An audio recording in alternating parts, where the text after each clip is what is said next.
Cette vidéo est sponsorisée par Copytrans Contact, l'application qui vous permet de transférer vos contacts, notes, calendriers et SMS vers votre ordinateur.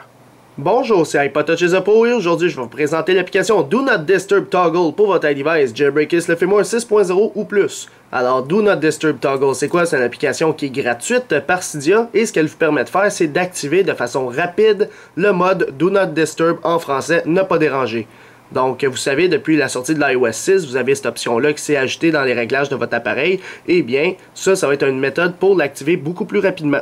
Alors, lorsque vous l'avez sur Cydia, vous faites installer confirmer et bien sûr, cette application-là va nous installer Activator pour pouvoir faire le mouvement Activator pour pouvoir activer ce dernier. Donc, si on va voir le mode ne pas déranger, normalement, lorsque vous voulez vous mettre en ne pas déranger pour ne pas recevoir de notifications, d'appels, pour que ça puisse vibrer ou faire du bruit, je sais pas, normalement, vous déverrouillez ici, vous rentrez votre code, vous devez aller dans les réglages, chercher le mode ne pas déranger, le mettre à on, et là, la petite lune apparaît, et là, on verrouille. Alors, là, on voit qu'on est en mode ne pas déranger. Et le but de l'application qu'on vient de télécharger, c'est de faire ça, mais beaucoup plus rapidement. Donc, je vais le désactiver pour tout de suite et on va aller voir dans Activator, c'est quoi qu'on peut mettre comme mouvement. Alors, si je m'en vais dans Activator, je reviens en arrière parce que je l'ai déjà configuré. Alors, premièrement, j'aimerais ça le faire à l'écran de veille. Pourquoi? Parce que c'est le lock screen, c'est là qu'on a le plus accès.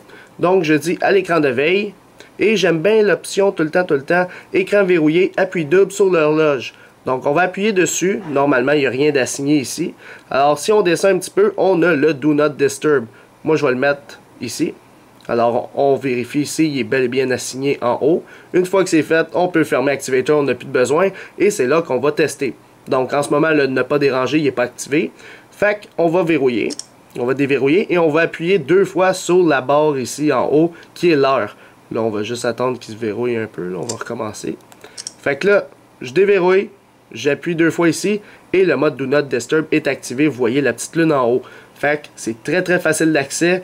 Et maintenant, vous êtes en ne pas déranger. Puis vous pouvez écouter à votre cours ou votre conférence ou n'importe quoi. Fait que vice versa, si on réactive ici en double tapant sur l'horloge, il va se désactiver. Et là, vous allez recevoir vos notifications, vibrations, les sons, etc.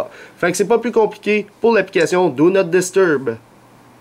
J'espère que vous avez aimé la vidéo. Abonnez-vous à ma chaîne YouTube en cliquant sur s'abonner. Suivez-moi sur Twitter et ainsi aimez la page Facebook Les Vidéos d'Alex. Merci beaucoup. Au revoir.